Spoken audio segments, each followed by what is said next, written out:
Yunus sir বলেছিলেন যে আওয়ামী লীগ তার স্থগিত হয়েছে, আবার তারা পেতেও পারে।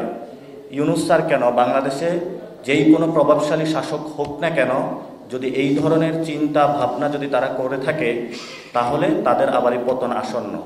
এটা জনতার সংগ্রামের মধ্য দিয়ে ইউনূস স্যার যদি ওইখানে বসে স্বৈরাচারী হয়ে ওঠার চেষ্টা করুন, তাহলে ইউনূস স্যারেরও পতন আসন্ন। কারণ বাংলাদেশে আওয়ামী লীগ এবং জাতীয় পার্টির প্রশ্নে বাংলাদেশে কোনো আপোষ করা হবে না। এই দুইটা দলকে বাহিরে রেখেই আগামীর সংসদ নির্বাচন অনুষ্ঠিত হতে হবে। আওয়ামী লীগ নিষিদ্ধ না, আওয়ামী লীগের হলো কার্যক্রম স্থগিত রয়েছে। নিষিদ্ধ যে প্রক্রিয়াটা, এই প্রক্রিয়াটা হলো বিধি ওয়ান কাইন্ড অফ বহির্ভূত কাজ। আপনি কাউকে নিষিদ্ধ করে দিলেন, একটা সিস্টেমেটিক প্রসেসে একটা জায়গায় গিয়ে নিষিদ্ধ করতে হয়। কিন্তু ওই সময় আমাদের দাবিটা ছিল নিষিদ্ধ করা আওয়ামী লীগকে।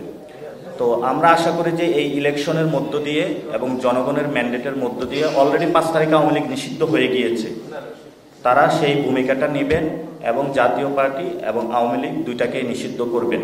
কিন্তু 1972 সালে যেভাবে জামায়াত ইসলামকে নিষিদ্ধ করা হয়েছিল, ওই প্রক্রিয়াতে আমরা যেতে বাধ্য নই, কারণ এবং ওই প্রক্রিয়ার সাথে আমরা সহমত নই। আমরা মনে করি যে আওয়ামী লীগের বিচার হতে হবে, বিচারিক কোর্টে সিদ্ধান্ত দিবে সে কি নিষিদ্ধ নাকি নিষিদ্ধ না। কিন্তু আমাদের কাছে অলরেডি জাতিসংঘের যে রিপোর্টটা এসেছে, সেই রিপোর্ট অনুযায়ী যথেষ্ট যুক্তি এমন প্রমাণ রয়েছে আওয়ামী লীগ এবং জাতীয় পার্টিকে নিষিদ্ধ করার জন্য সরকারের ব্যাপক হারে প্রমাণ রয়েছে, সেই জায়গা থেকে তারা নিষিদ্ধ করতে পারে। জাতীয় নাগরিক পার্টির পক্ষ থেকে যদি ডক্টর ইউনূস এই ধরনের কোনো সিদ্ধান্ত নিতে চান, আমরা সেটার সাথে থাকবো না এবং আমরা এটা জনতাকে ঐক্যবদ্ধ করে রাজপথে কঠোর কর্মসূচিতে যাব। আপনারা জানেন অলরেডি জামায়াত তার 5 দফার দাবি নিয়ে মাঠে গিয়েছে এবং বিএনপি তাদের যে বক্তব্যগুলো বলেছে, সেখানেও তারা মানুষকে স্পষ্টত করেছে, বাংলাদেশের মানুষকে, যে আওয়ামী লীগ থাকতে পারবে না এবং আওয়ামী লীগ একটি খুনি সংগঠন। কিন্তু ইতিমধ্যেই বিএনপির অনেক নেতৃবৃন্দ ভারতের পক্ষে কথা বলছেন, ফলত এটাতে একটা অস্পষ্টতা তৈরি হয়েছে। আমরা আমাদের নাগরিক পার্টির পক্ষ থেকে মনে করি আর্মি, বিএনপি এবং জাতীয় পার্টি, আওয়ামী লীগ এক অক্ষে বিরাজ করছে।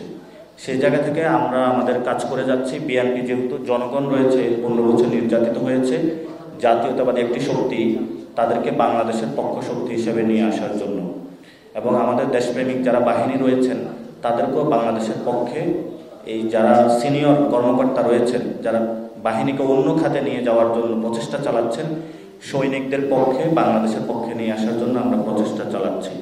আমরা মনে করি যে আগামীর ইলেকশনে দেশপ্রেমিক শক্তি এবং বাংলাদেশের পক্ষ শক্তিগুলোর যারা রয়েছেন তারা অনেকটুকুই বাংলাদেশের মানুষের সামনে স্পষ্ট হয়ে উঠবেন। এবং জাতীয় নাগরিকের পার্টির পক্ষ থেকে আমরা বাংলাদেশ প্রশ্নে যেই দলগুলো আপোষ করবে, আমরা যদি একটি সিটও না পাই বা আমরা শেষ পর্যন্ত যদি আমাদের মৃত্যু হয়, আমরা আমাদের স্বাধীনতা সার্বভৌমত্বের প্রশ্নে কোনো আপোষ করব না, যেটা অলরেডি বিএনপি করা শুরু করেছে। আমরা তাদের প্রতি আহ্বান থাকবে যে আপনারা এই আপোষকামিতা থেকে সরে এসে জনগণের সাথে থাকুন। জনগণের সাথে থাকলে আপনারা ভোট পাবেন। ডাকসু ইলেকশনের মধ্যে দিয়ে আপনারা ভয় পেয়েছেন, এটা ভয় পাওয়ার কিছু নাই। আপনারা এখনো সময় আছে, জনগণের কাতারে দাঁড়ান, জনগণের পক্ষে কাজ করুন। আপনাদের এই দুরবস্থা থেকে আপনাদের এখনো মুক্তির উপায় আছে।